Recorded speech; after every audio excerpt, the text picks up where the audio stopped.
Welcome everyone to our new video series, Wisdom of the Heart.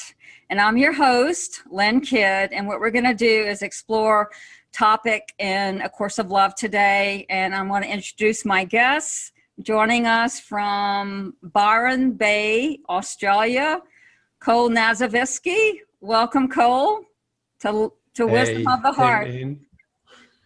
Yeah, it's great to have you back.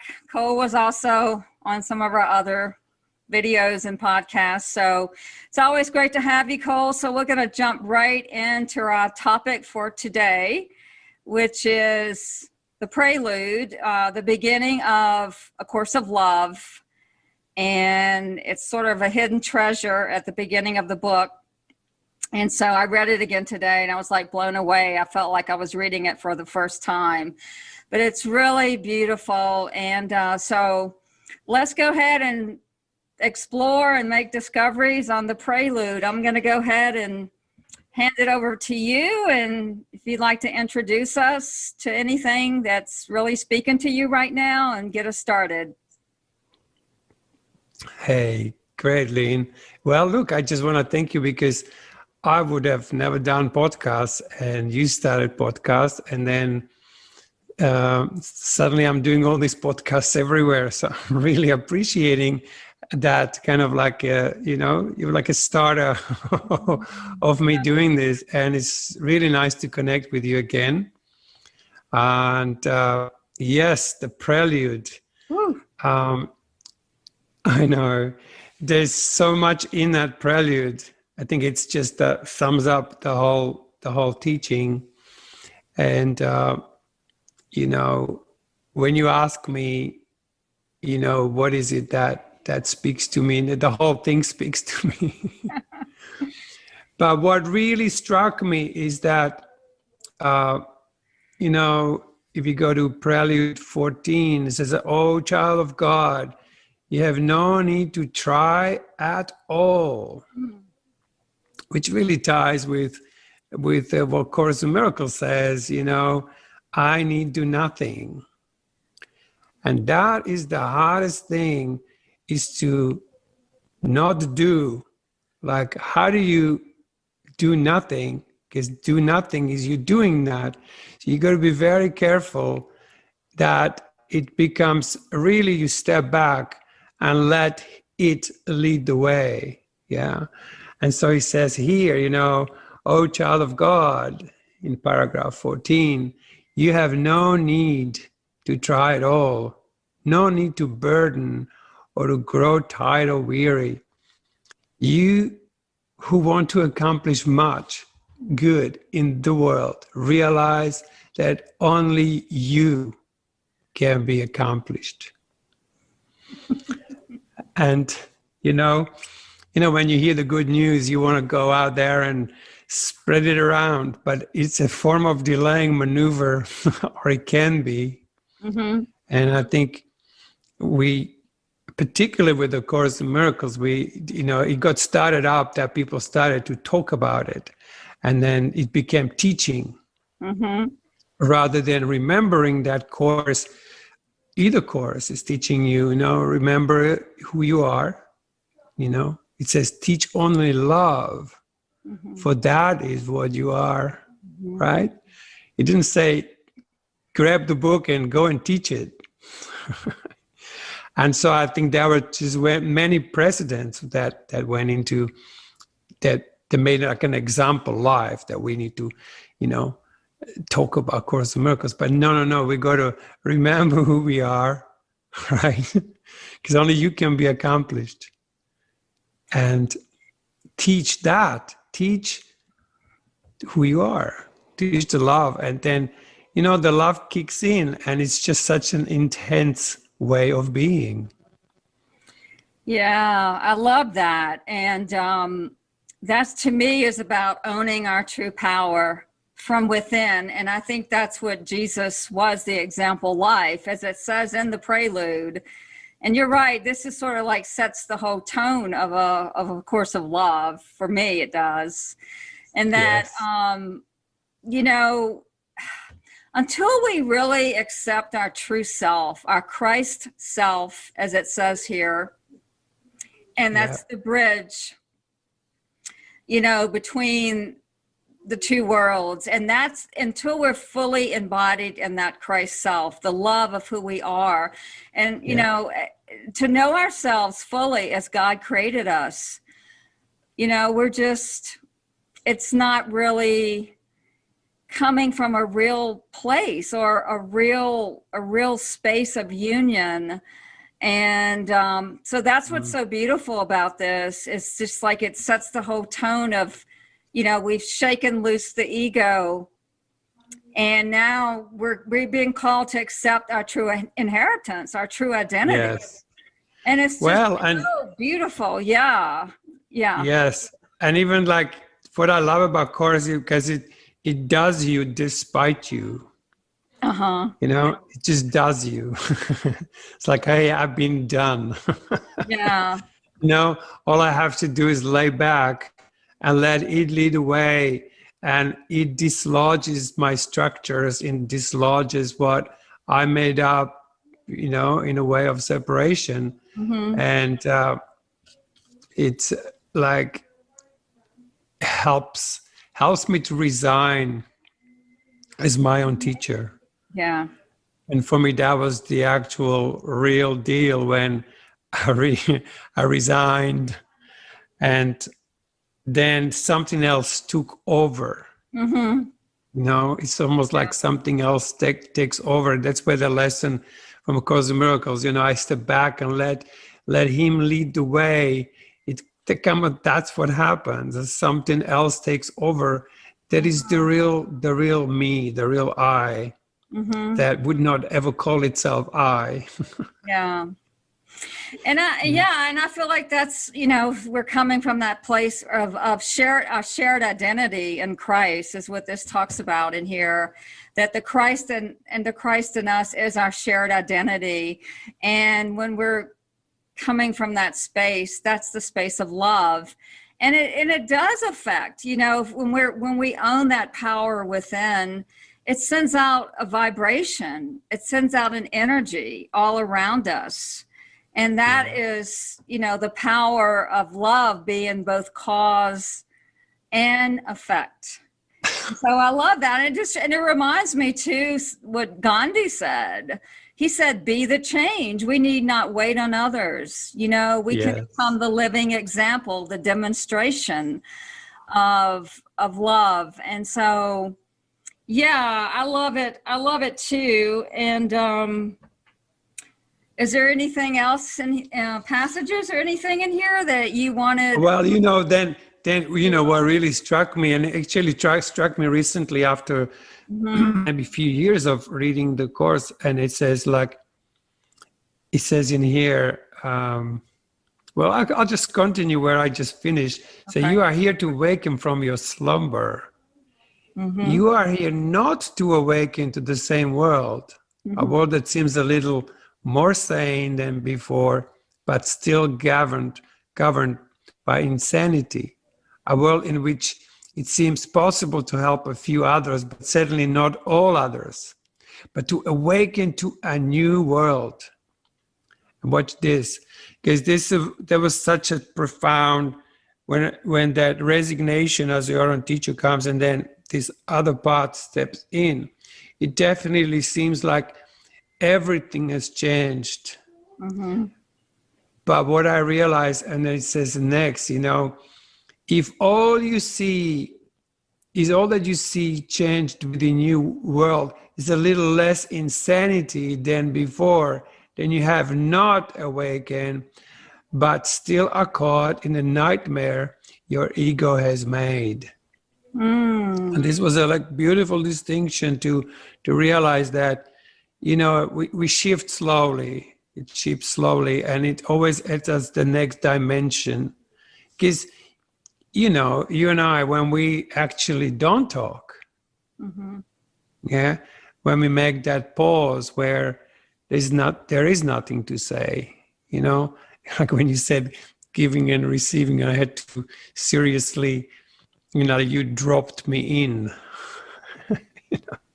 It's like, and the art of being able to say anything even from that place, you know. That's the power. Yeah, that's the That's the power. That's the real dialogue. I mean, right now we're chatting. Yeah. We're chatting about the chorus of love or the prelude. But really, the true dialogue is that we understand each other. Yeah. You know, and you feel me and I feel you.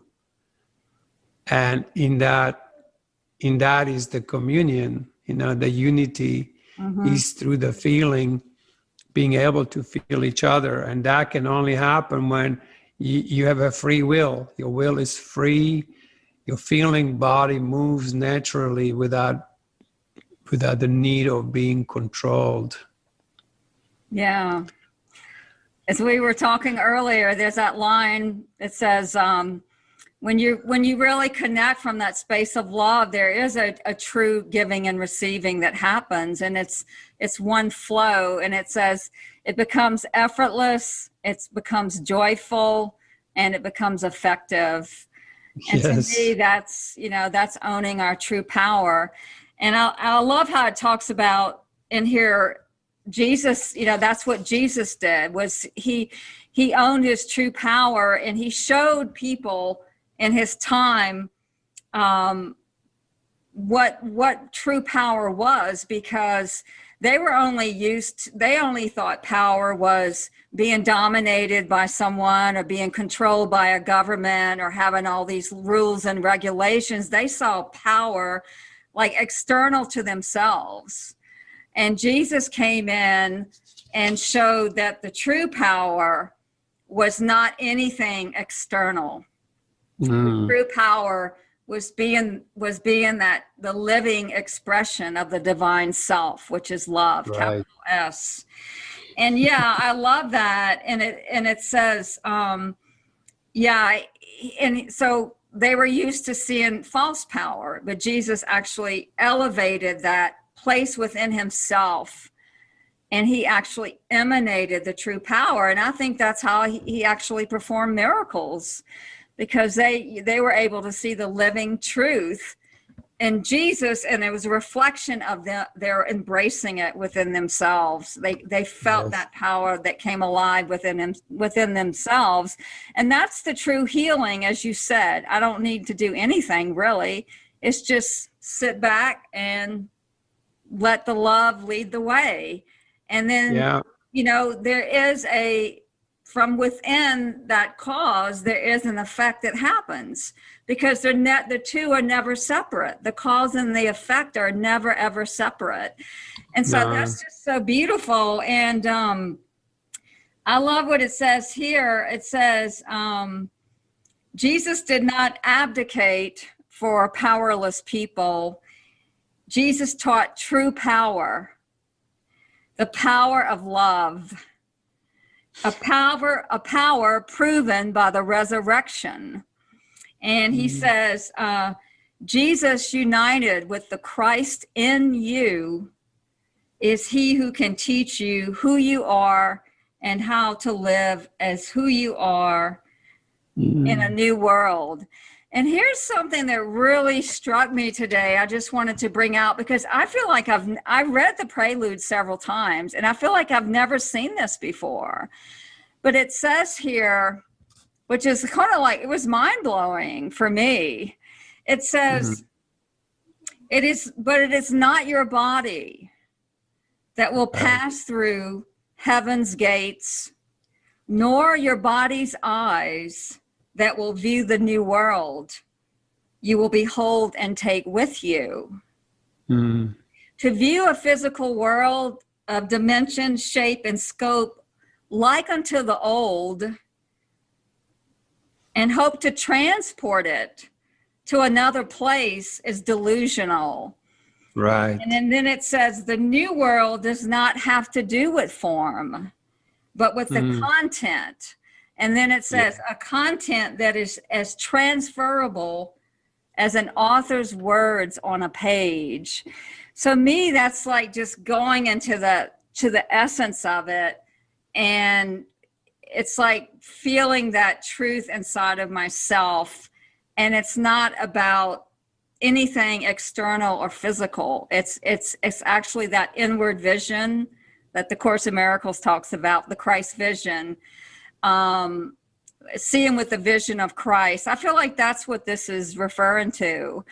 And yes, I mean, the whole vision thing, yeah, it took me a long time to realize what that is. Even when I was very devoted to Course in Miracles, and he always telling out what vision will show you, and I had this idea of vision being some kind of, I'll see, I had no idea what that is until the vision was born. It's like a somehow a form of receptivity.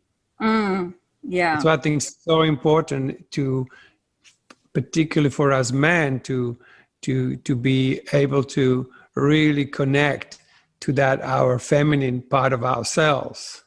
The Mary within. Yeah. The great mother of everything that generates the power to awaken the heart. Beautiful. Because we are father and a son, father and a heart. Yeah, it's one story, but when the mother comes in, everything changes, right? Yeah, and I think this is also, like you said, the way of Mary. It's also pointing to the feeling realm. Oh my God. Because, we're not seeing with the body's eyes, we're seeing with the eyes of the heart. And that also embodies the full realm of feelings. That's it. And so, yeah, I think that's the whole part of this whole inward vision, or this whole Christ vision. It's not about seeing something externally, but it's feeling, it's a living, breathing, alive experience. And then we have this, like, what we call the positive feelings, but then we have this thing that it's like negative feelings. And then we have this whole other part that's denied feelings, the feelings we don't even know exist. And they're all hidden in that place of, the little lies we say instead of telling the real truth. Mm-hmm. It's when you speak the truth, you set yourself free. Yes. And it's like finding those things that you would find difficult to tell your friends, mm-hmm. For the sake of not hurting their feelings. But it's right there when you split yourself into two camps, and you create duality. Mm-hmm. So if you actually look up chapter 31, I'm jumping off from the prelude. That's okay. It's but all connected. There it is. There is a huge on the consistency, which is really what Course in Miracles also says. Straight after trust come honesty. Yes. Only if we can trust each other, we can really be honest with each other and really be, how is it really? How does it really feel? Mm-hmm. And not let the ego rush in to establish its impotence there, but to step back with the ego and allow the true feelings to go ahead and reveal. Mm-hmm. that for me the revelation comes from the below. It reveals what's hidden in the dark. Mm-hmm. And then dark becomes the it. Because there's one beautiful line in the Righteous Soul that says, creation, darkness is part of creation that receives light. Mm-hmm. Yeah. And so true, because when I open these dark corners of my mind, just also have to acknowledge that mind is that whole mind is that thing and also feels equally. There is no predominance in thinking. The ego is not rushing ahead of, there is a balance. And balance is actually what the heart is. So I love that. Mm-hmm. Love that Course brings and runs home this whole feeling part of ourselves into an awakening. It's an awakening, like, mind gets awakened. Mm-hmm. Okay, that's a first step. But then when a mind is awake, it begins to search for its own true feelings. Mm-hmm. And then the feeling body awakens. And when those two polarities awaken, they ignite the heart, the wholeheartedness. And without that feeling, it can be just another mental, just an intellectual belief. So maybe I'll just close with this last little paragraph of the little last couple of sentences here of the prelude. It says, the time we take now is a direct approach, an approach that seems at first to leave behind the abstract learning and the complex mechanisms of the mind that so betray you. We take a step away from the intellect, the pride of the ego, and approach the final learning through the realm of the heart. This is why, to end confusion, we call this course a course of love. Yeah, so thank you, Cole. And I hope this will help everyone get a little bit of maybe encouragement to make their own discoveries with the prelude, because I love this, and I'm going to read it over again. It's just so beautiful. But yeah, I mean, this dialogue could go on for a long time because there's so much in this prelude. I'm just amazed with it. I feel all excited about it. Well, as far as I know, whether we turn the screen on or off, the dialogue continues. The dialogue and continues. the sense of union that we've experienced is tangible, at all times, if there is such a thing. Yes. All right. Thank you, everyone, for watching. And we'll see you next time. We'll have a new guest, and we'll have a different topic. So thank you. And thank you, Cole, for joining us. Thank you.